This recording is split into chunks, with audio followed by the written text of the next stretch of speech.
thank you.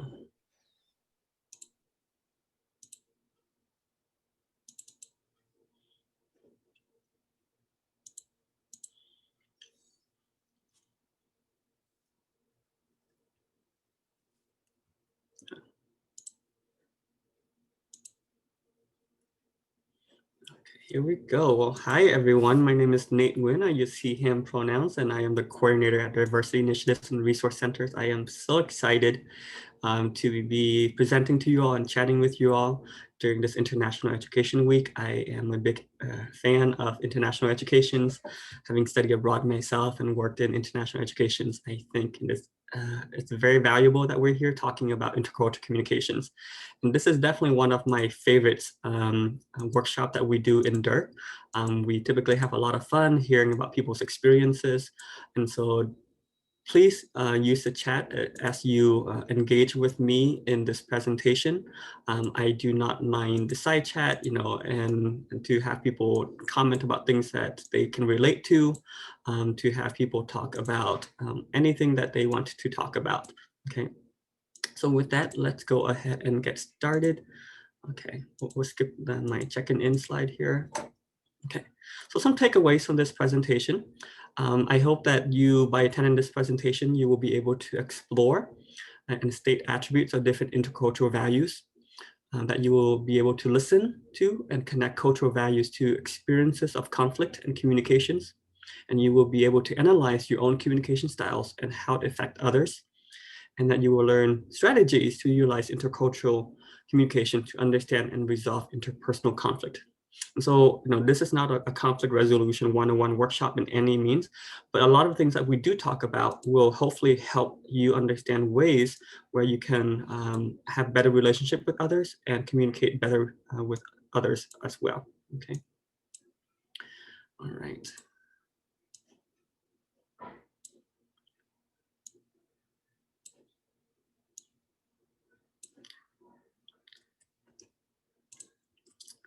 So similarly, a few other items to keep in mind as we engage in conversation with one another is to be honest with yourself. I think the best way to learn is to be honest.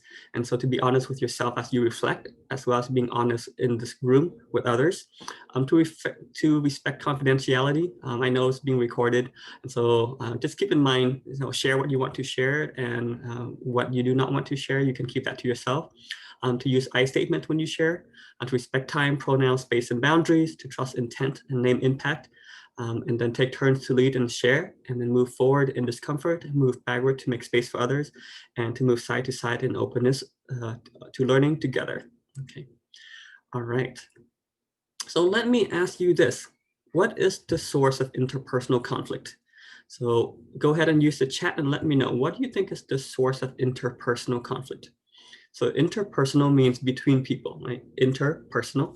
So what is the source of interpersonal conflict that you have observed in your life, you've observed in politics, you've observed in global international issues? So what do you think is the source of interpersonal conflict?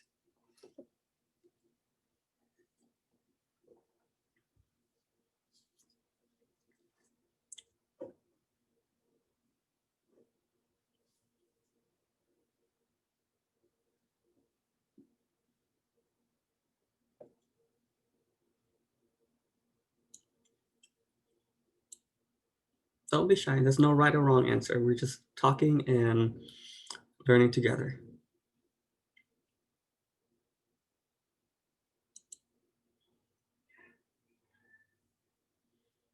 Okay, this is difference in opinions. That's right. Okay, that's one thing. What else? Different values. I hear a lot of values. That's good. All right.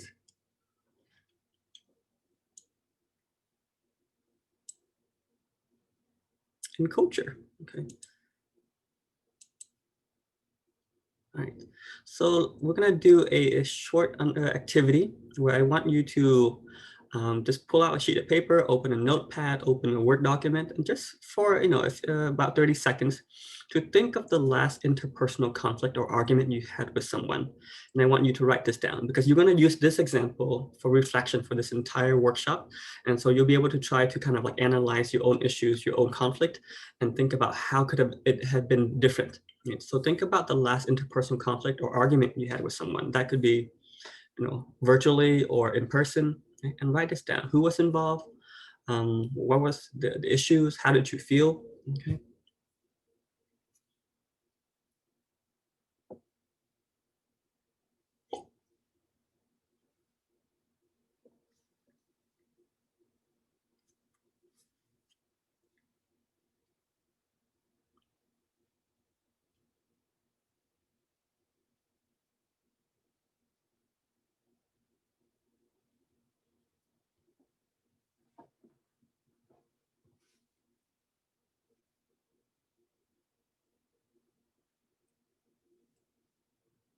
Okay.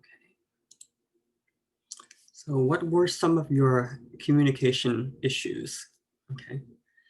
You don't have to go in details about your situation if you don't want to share the details of it. But if you have to look at the communication issues, what were they?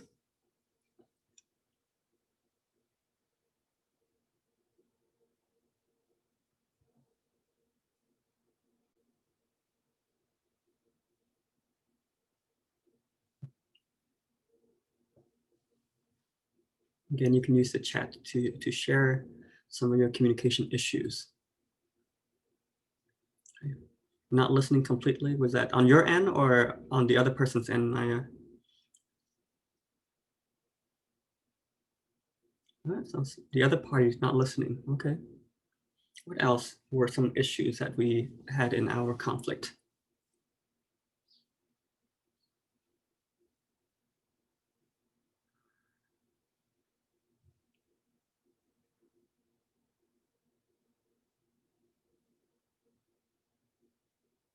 Oftentimes people talk about nonverbal communications also being an issue, or people get angry, right?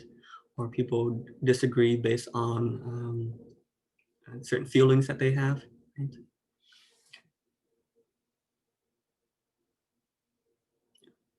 Jennifer says, not respecting the other person's opinions because I believe it to be so fundamentally wrong, I couldn't justify entertaining as a valid opinion, right? So not even willing to engage in a conversation because the disagreement on certain values, certain beliefs are so strong, okay?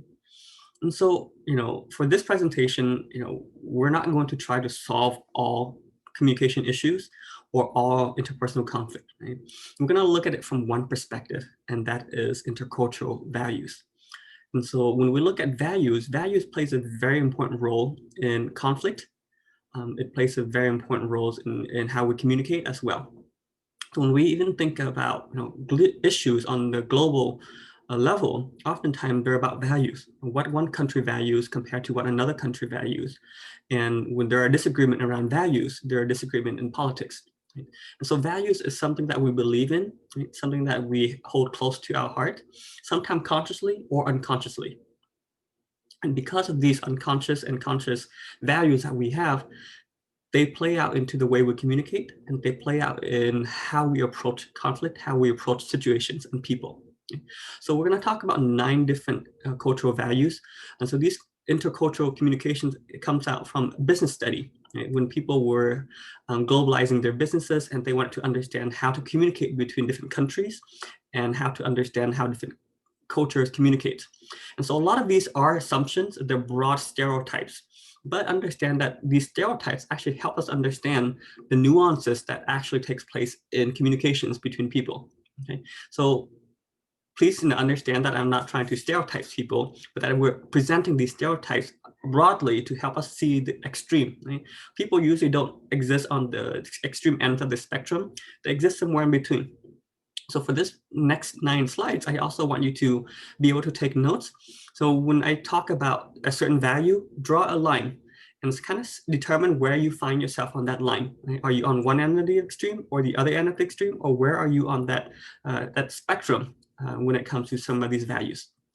So for example, the first intercultural values that we talk about is individualism versus collectivism. So you can draw a line, individualism on one side, collectivism on the other side. And as we talk, figure out where do you fall on this line.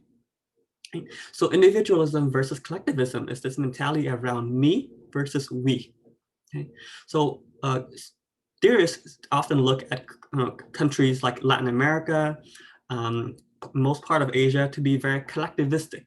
It means people tend to think as a group. They value group cohesion. They value group harmony over the individual. When they look at Europe and when they look at the US, they think of it as being more individualistic.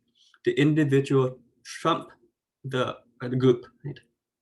So some examples, when we talk about mask wearing, right, in more collectivistic cultures, they think, okay, we're going through a pandemic, so wearing masks is important for everyone.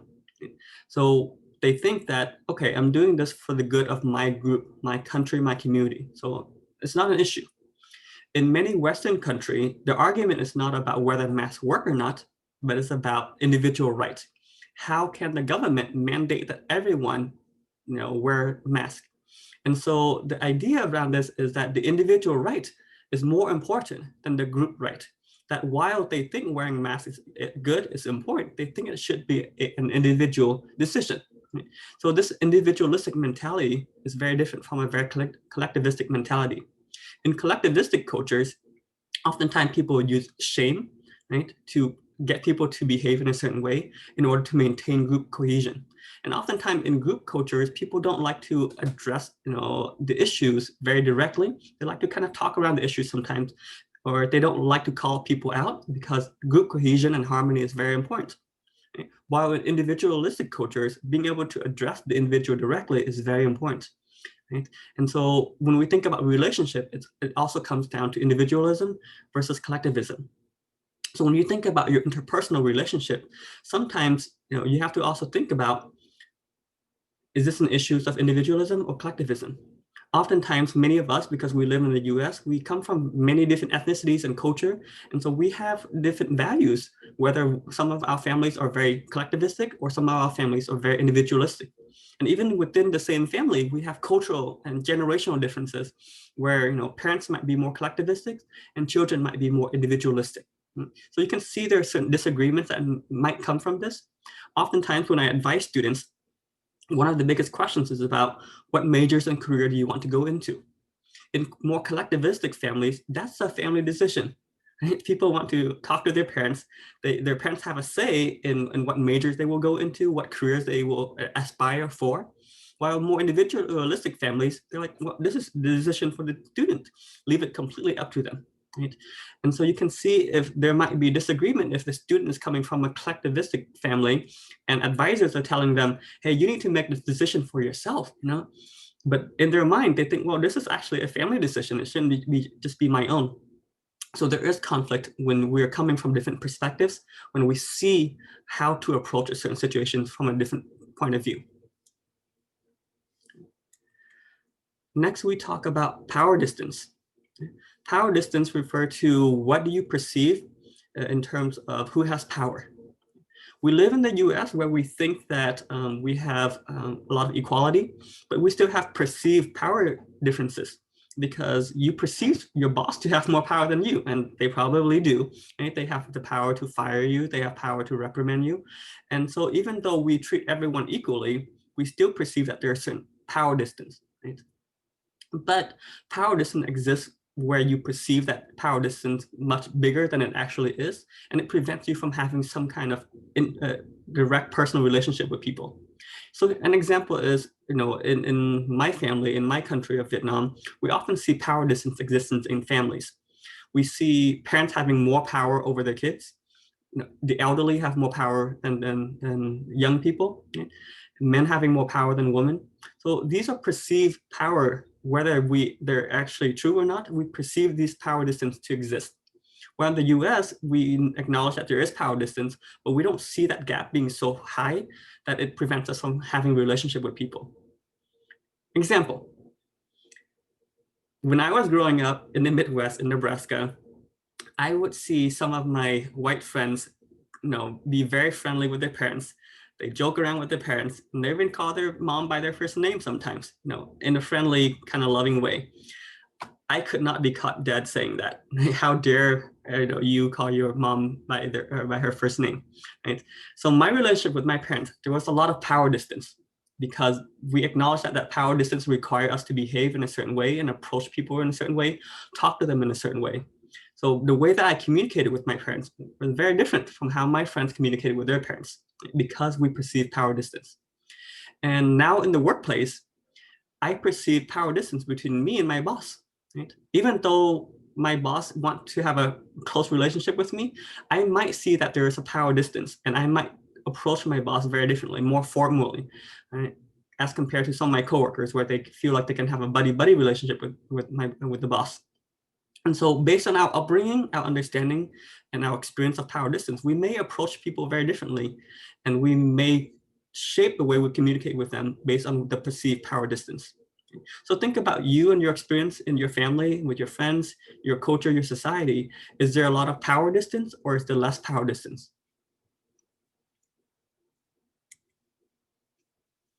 And we have uncertainty avoidance. This is one of my favorite things to talk about, because it gives me a lot of anxiety when I don't know the future.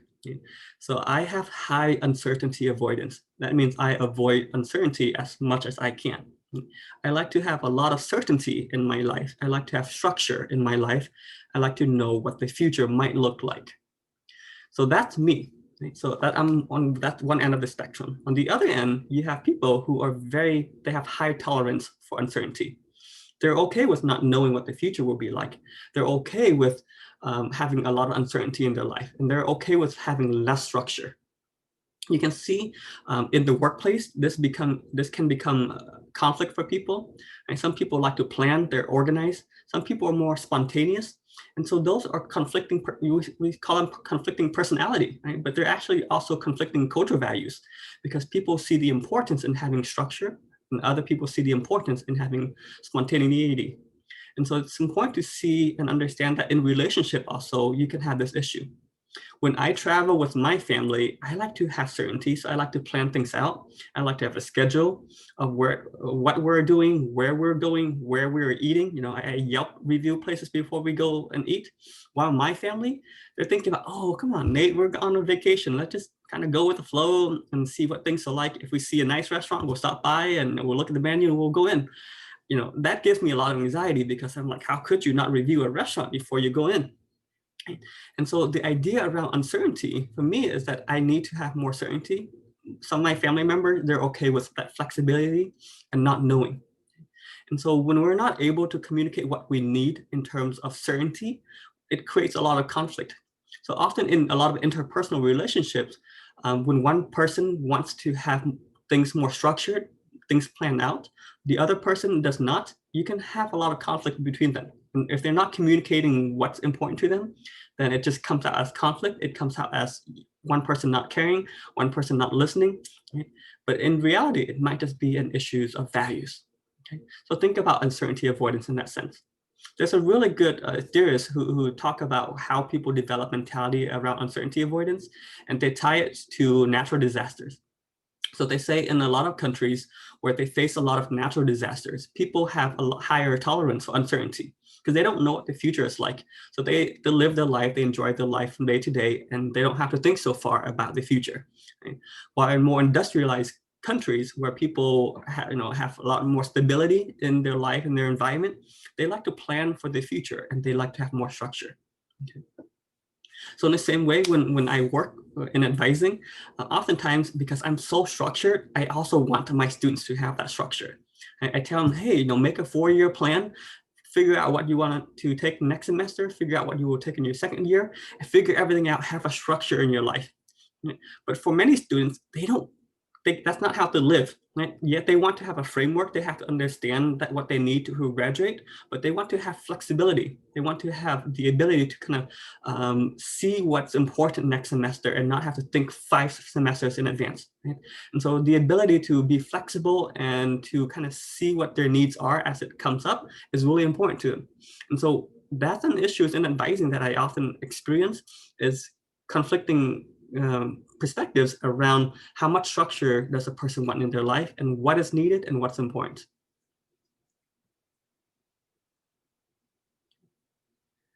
And then we talk about time orientations. Okay. Time orientation has two perspectives. Right? It's about how do we value time versus where do we live on the spectrum of time.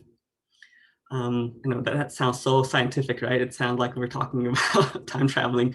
But so time, you can see it as being linear or being circular, whatever. But some people exist, they live in the past. Some people kind of live in the present, and some people live in the future. Have you ever met someone who lives in the past, where whatever issues you have, they tend to bring up the past a lot? They dwell on the past a lot. So they're very past oriented. And that's a cultural values that they've grown up with or that they have grown into. So they like to focus on the past because the past is important to them. It has memories, good and bad, and it's a place that they value a lot. So oftentimes when you have an argument with them, they like to bring up the past a lot. Like, you remember that one time when you said this to me? Remember that one time when you didn't do what I asked? Right? They bring up the past. You also have people who are very future oriented. They like to plan for the future. They like to they think about the possibility. They like to think about what could be. Right? And so when you're dealing with people who are very future oriented, it seems like they're unrealistic. And so when you have an argument with someone who's future minded, it's hard to get them on the same page to focus on what's happening now. And then you also have present minded people who are just very focused on the experience today, but they don't think about what can be learned from the past, or they don't think about what can we do differently to improve our future. So it's important to understand that we should live on all three aspects of time. But when it comes to personal values, some of us live in a certain part of time more than others. Okay, so where do you live in the spectrum of time? Are you more past oriented, present oriented, or future oriented? Okay, and how does that impact the way that you see the world, you see relationship and conflict, and how does that come across as you communicate? And then finally, how do we value time? What is the value of time? And that's cultural. In some culture, time is money. Right? We have that saying, time is money. Or we have expressions like 5 minutes early is on time is late is unacceptable. But if you know anything about Vietnamese culture, we also have an expression of rubber band time. So time is flexible, right? It's not static. It's really flexible. So when we say that we're going to meet up at 7, it could really mean 7:15 or 6:45. It's really flexible. It's not so rigid because we don't see time in the same value, having the same value as money. And so as you meet people coming from different culture, having different perspective around time and the value of time, it can become a conflict issue. Right? Imagine you and your partner or someone you love or a friend, you're arguing about the value of time, like showing up on time, being there on time. What does that really mean for people? Okay. When I was growing up, I value time as money because I thought time was very important, and that's what I was taught. But that's because I live in the Midwest. But when I moved to California and I was invited to a Vietnamese wedding for the first time, and I went by myself, the reception was at 7 o'clock. I show up at 6:45, and there was nobody there. Right? Came 7 o'clock, there was still nobody there. 7:15, there was still nobody there. 7:30, people started to show up and they started to socialize, and then the reception actually started at 8 o'clock. Right? So I was in a shock because I've never experienced time being that flexible, that much of a rubber band time. But I felt very angry because I felt like my time wasn't valued, and what if they wanted the reception to start at 8? Why didn't they say 8? But I learned that people, a lot of people who are Vietnamese, their mentality of time is that time kind of happens a bit later, and that people need a lot of time to come and get ready. And in order for party to start, you want to have it listed an hour in advance. Okay? So time is very important. Next, we talk about gender equality. So you notice that in my image, I only have the male and female symbol, but we recognize that gender is broad, right? It's not just male and female, right? There's gender fluid, agender folks. So, but the understanding around how we treat men and women, because most societies still operate on a binary understanding of gender.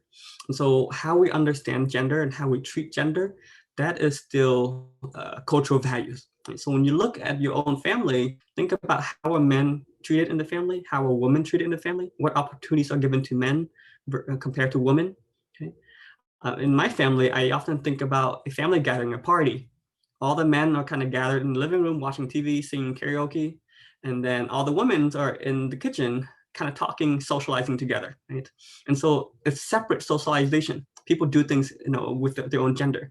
So that's the understanding that I grew up with, that men and women live and work and do things separately, and there wasn't a lot of intermingling. But in other cultures, there's a lot more gender equality, a lot more interactions between gender. And so understanding how we treat gender, what we expect out of gender roles and gender norms, people carry these things with them, whether you agree with them or not. These are things that people have learned. That's part of who they are. They can unlearn it, they can learn new things, but oftentimes we have to understand where they're coming from first to understand why they say things a certain way or why they come across a certain way.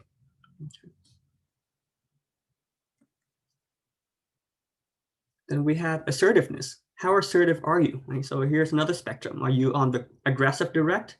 Are you on the assertive, or are you on the passive indirect? So certain societies, certain cultures are more on the aggressive direct or more assertive, and there are societies who are more passive. Right? So in the collectivistic cultures, people tend to be more passive, right? Because being so aggressive and direct might ruin group cohesion or group unity. So people might be more indirect. They talk around an object so that it doesn't seem to be attacking anyone. But for those people, if someone is very aggressive or direct to them, it seems very attacking.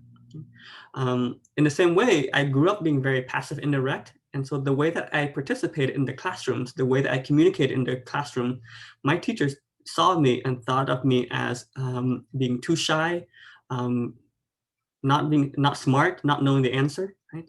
And so I entered another culture where I was expected to be assertive, but I practiced passive indirect communications, and I was perceived to be slow, as someone who didn't know the answer, or as someone who just didn't want to participate. Okay. So an example of how these can come across is asking for a raise. So here's aggressive direct. Okay. You go in, you see your boss, and you say, hey, I've worked here for 2 years now. In the last 2 years, I have accomplished A, B, and C. I've increased our sales by 20%. I believe that based on my performance, I deserve a 7% salary increase. And I would like to have a decision on this as soon as possible, or by Friday at the latest. That's very aggressive and very direct, right? Very specific what you want, you're asking for it, and you're stating why. Here's assertive. You go in and you see your boss and say, hi, I would like to talk to you about a potential raise. If you have time, I would like to talk to you about it now. If not, maybe we can schedule it for this afternoon or tomorrow. And I've worked here for a while. I think I've done pretty good in terms of my performances, and I'd like you to consider a raise. So this, is assertive. It tells them what they want, but it's not as aggressive, right? Or you can have someone who's very passive and indirect, where they go in and they kind of talk to the boss and see how they're doing, and they ask things like, they say, oh wow, I can't believe I work here 2 years already. Wow, time flies. Like in the last 2 years, my family's grown so much. We're expecting our third child. Yeah, things can be really tight. Right? It didn't sound like they asked for a raise, but indirectly they said they worked here for 2 years and that their family has grown and that things will be tight for their family. Right? So they're indirectly saying that they need a raise, or they would like a raise. And so depending on what you're used to, if you're not used to hearing the passive and the indirect, it might be difficult for you to understand what people are asking, what they're saying. Okay. And another thing to be mindful about in this is also when people are asking for help, it's important how we learn to listen for the passive indirect. Oftentimes in counseling, we're trained to learn to listen to the indirect, because people won't, especially when it comes to serious things like self-harm or things of that sort, people may not directly say, I'm harming myself, but they might be saying things that alludes to it. And so as counselor, we're also trained to listen to the passive indirect to understand how people communicate their needs without directly saying it to us. And then we can confirm with them, is this what you're telling me? Okay. So in a lot of communications between partners, between families and friends, this can be an issue. Right? You can come across as too aggressive, or you can come across as being too passive, depending on which perspective you see. Our next item is being versus doing. This is all about how do you value your time and what you do with your time. It's kind of similar to the time orientations, but it's more about actions or spending time and to experience what is happening in the moment. So being is exactly that, right? So I know this is like a cliche 2000 poster that you often see, being versus doing. So being is about spending time with people and just experiencing the moment. Doing is more about action oriented. I'm sure you know people in your life who are very much on the being side, and you also know people who are very much on the doing side. Okay. I often think of the example of someone's 5-year anniversary, and one partner has planned a bunch of things to do because they want to celebrate their 5-year anniversary. And then comes the night, they were about to surprise their partner and say, "Hey, I have all this planned for you." And their partner just says, "Oh, can we just stay in, have dinner and watch TV together?" Right? And so the partner who did all the planning would get upset because they feel like all the work they put into it is not being valued. While the other partner feels like, they don't understand me, that what I really need is just to spend quality time together. So this is kind of connected to that love language also, like act of service versus quality time. So we do exist on a spectrum in terms of what we value to do with our time, whether we want to focus on spending time with people or we want to focus on doing things with people. Right? And if people don't communicate this clearly, it comes across as not being appreciative or not understanding why it's important for them to do things or why it's important to just spend time, quality time with someone. Okay. Humane orientation is about how we treat people and what we think as who has responsibility to care for others. So when we look at a society, certain society have high humane orientation and they believe it's the responsibility of society to care for people. Or in some lower humane orientation, they believe it's the individual who are caring for other people, right? Or that everyone's kind of for themselves. So if we have these kind of mentalities, how does that play out at work? If we think about how much care we should provide for people, what responsibilities do we have to provide care for others? Or is this should it be the system that cares for people? Or it should be people who will care for themselves? How do we treat people? That's the humane orientation. Okay. And then finally, we have indulgence versus restraint. It's about, do you want to have your cake now or do you have your cake later? Some people are more on the indulgence side, right? They think about the future, that they want to making sure that they get what's done first and then enjoy their whatever it is that they want to indulge in. And for other people, they feel like it's important to live life kind of in the now, enjoy what you can now, and then still get the task done. So this is kind of related to the how much uncertainty people have. People who are certainty unavoidant, they like to have more structure, so they tend to be more restrained. Right? They want to make sure that everything is planned out before they enjoy what is it that they want to enjoy. And for people who are more on the flexible side, then they are okay with indulging now. But this is coming back to communications, because unless people are able to communicate clearly what are the expectations, it might not come across well. My partner, my ex actually, and we used to argue about doing the dishes. And I used to say, I need the dishes done without saying when I need it done, why I need it done. And it only comes across as, okay, the dishes will get done. So my partner would only see that, okay, this is not priority, and that they can continue to do, whatever they're doing, play video games, watch TV, and not worry about the dishes until later. But unless I communicate and say, I need the dishes done, in an hour so that I can start preparing for dinner because I need a clean sink, right? It doesn't come across that way. And so for me, I have to communicate that very clearly. because my partner, my ex, didn't understand the importance of getting things done by a certain time. And so they were ready to indulge. And for me, I wanted them to show restraint and get it done by a certain time. So all of these cultural values impact how we think, right? It impacts how we communicate, and it impacts the way we approach relationship and conflict. And so I want to just pause there to see if folks have any questions on these cultural values.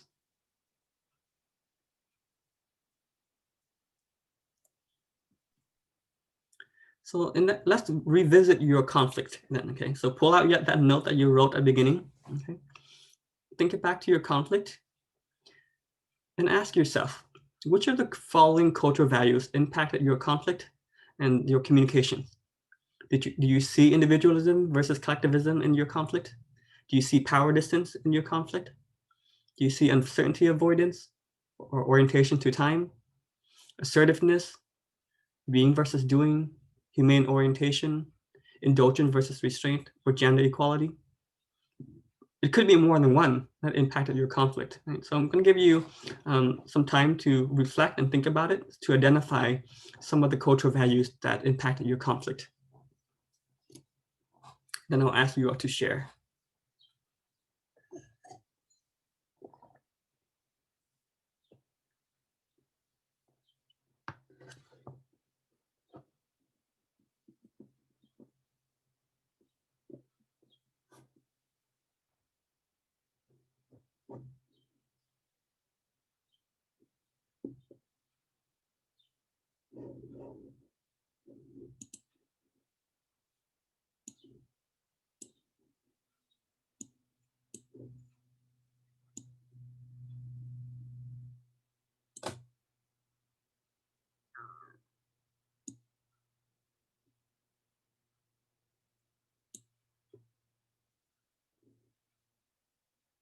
All right, so let's open this up. So I would love to hear from some of you.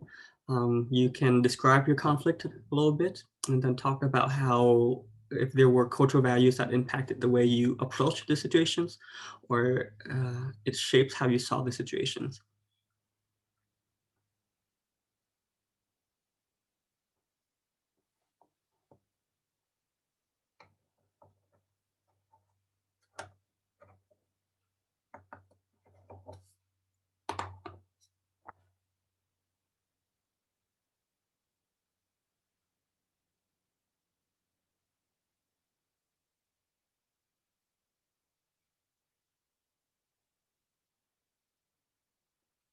Michaela, do you mind sharing your experience? You can also unmute yourself if you like.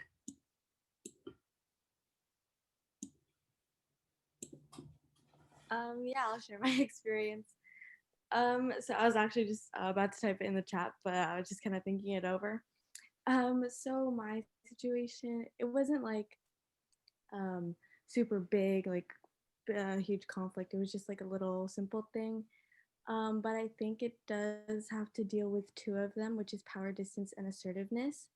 So, my situation, for example, I woke up this morning and my mom was kind of having some frustration working with the TV remote downstairs, and we had sort of like a bit of conflict there because she wanted some help, but she was already kind of frustrated and angry. And so when I tried to help her, it kind of, my mindset kind of shifted to the anger that she kind of felt. So we shared that anger. And so I kind of spoke back a little. And I think that's where the power distance comes because we were a bit in shock. Because usually, you know, I consider my mom to be more of the power empowered in the whole family situation because, you know, I kind of have the similar values with you about the parents, about like Asian families, like you value your parents and you don't really call them by their first name, I guess. So a situation like that sort of happened. And so I guess that's also where the assertiveness comes because I was standing my ground, but I didn't want to be too aggressive in that situation in which she was more. So Yeah, thank you for sharing that. Yeah, so you're right. I hear the power distance. I hear the assertiveness. And you know, I think sometimes these do play hand in hand, right? Because um, for you to be assertive, that reduces the power distance that between you and your mom. And so if your mom is not used to that, it comes to her as a shock, and that some kind of breach in this power distance has happened. And sometimes that can escalate the situations even more, because it's kind of like, how dare you talk back to me, that we often hear parents say. And so being assertive can have that kind of backlash because people aren't used to that approach coming from you. So thank you for sharing that. Yeah, of course. But the situation's fine. We worked it out. We got the remote to work out, and so we're all good. That's good. That's the important thing, because if I have to assume, there's probably collectivism in your family too, and in the end, that family unit, that relationship is really important. And so working things out, that tend to always be the primary goal, right? Yes. Yeah. Thank you. All right. I'd like to hear from someone else. And this is a great way for us to practice this, right? To look at conflict and then to apply these cultural values to understand them better. I can go ahead and share. Go ahead. So this, for my conflict, it happened last night, also kind of twinkled down to like this morning with uncertainty avoidance. So last night, my sister, she's like older than me. She's 30 and I'm in my 20s. And just last night, she asked if she wanted me to go on a drive with her, and I said sure. Like, I asked her how long it was gonna be, because I just wanted to know what was gonna happen exactly. Like, were we gonna be out for a while? Because I had an assignment that needed to be done. And she just said, I'm not sure. Like, she wasn't sure either, but I just still went with it because I'm like, oh, maybe it was kind of my bad, because I thought it was gonna be like a short time, but actually we were out longer than expected.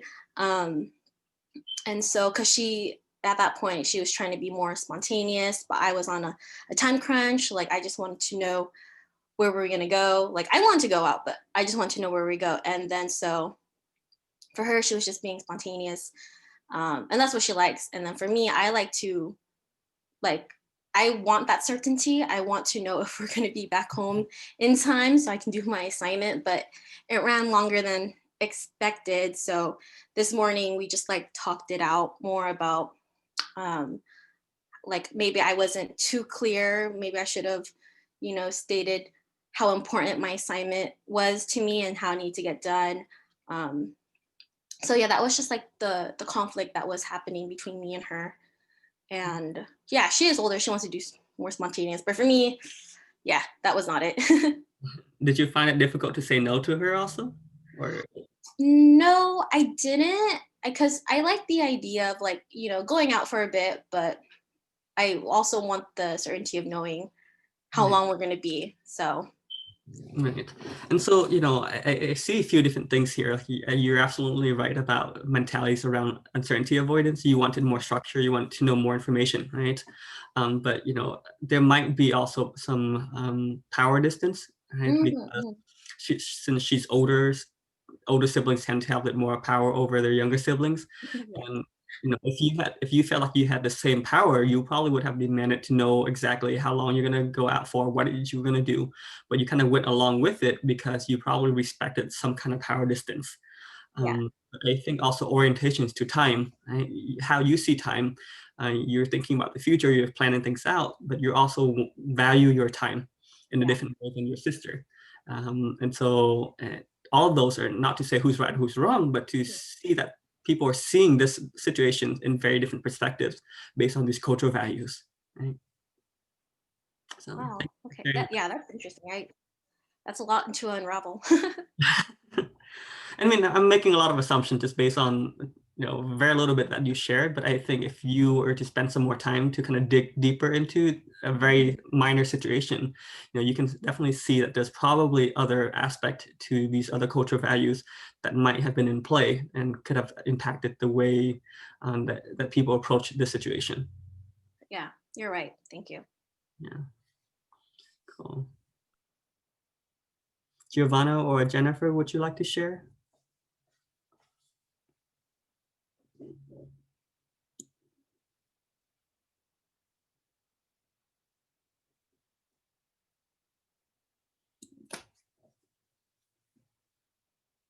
for any of this time.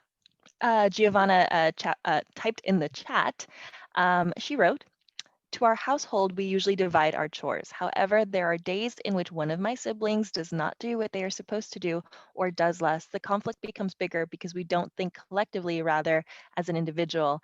As well, power distance plays a role. Life example, we are supposed to respect our siblings and obey them." Thank you, Giovanna. Yeah, thank you. Thank you for catching that. So based off of that, like you said, you see the power distance. I definitely can see that. And I remember growing up, my older siblings also exerted a lot of power distance over us younger siblings in terms of what they expect us to do. Sometimes some siblings get away with certain things also, and I'm not saying this is the case in your family, but sometimes there's gender equality issues in certain families. Certain times daughters are expected to do something, and if things aren't done, they get in trouble, but when sons don't do something, then they don't get into trouble. So that could also happen in a lot of families when it comes to family structures, and sometimes it seems unfair. Some people get away with certain things, and I think that's part of it, right? So I think part of it can also be indulgent versus restraint in terms of different personality within the household.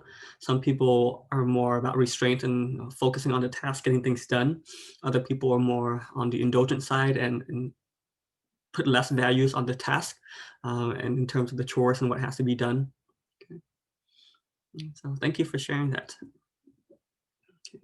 So as you can see from just these three examples, right, it seems like these are very simple situations, simple conflict, but there are a lot of underlying values that impact the way we see them, the way we communicate, the way we approach these conflict.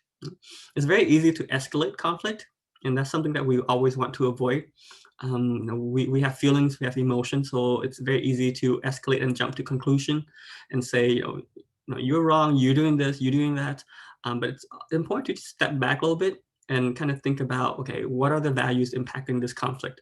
How do I feel about this? How do other people feel about this? How can I approach this in a more constructive manner that acknowledges where they're coming from, that also acknowledges where I'm coming from, and that we can resolve the issue together. So two of you mentioned that you talked about it after, right? And I think that's helpful. Sometimes in the moment of the argument, it's difficult for us to see clearly, but if you allow some time to pass and you look back and you talk about it, then you have a much better chance of resolving that conflict and have a much better chance to understand each other and where each other's coming from. Okay. All right. Would anyone else like to share? Otherwise, we'll go ahead and wrap this up fairly soon.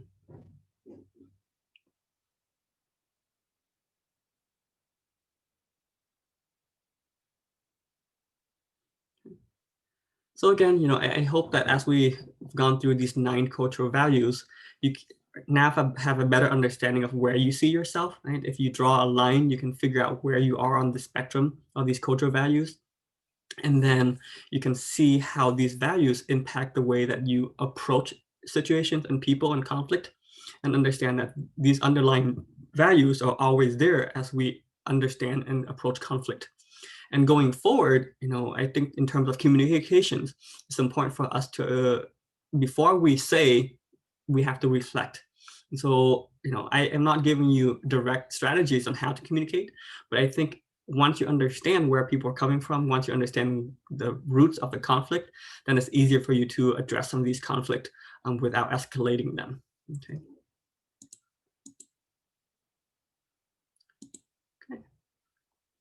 So with that, I appreciate you all for coming to this presentation. I'll stick around if you have any thoughts or discussions or questions you want to share with the group or with myself. Appreciate your time. And I hope that you can also share this information with others to help each other and help your families and friends to better understand themselves, their values, and how that impact their everyday communications and conflict.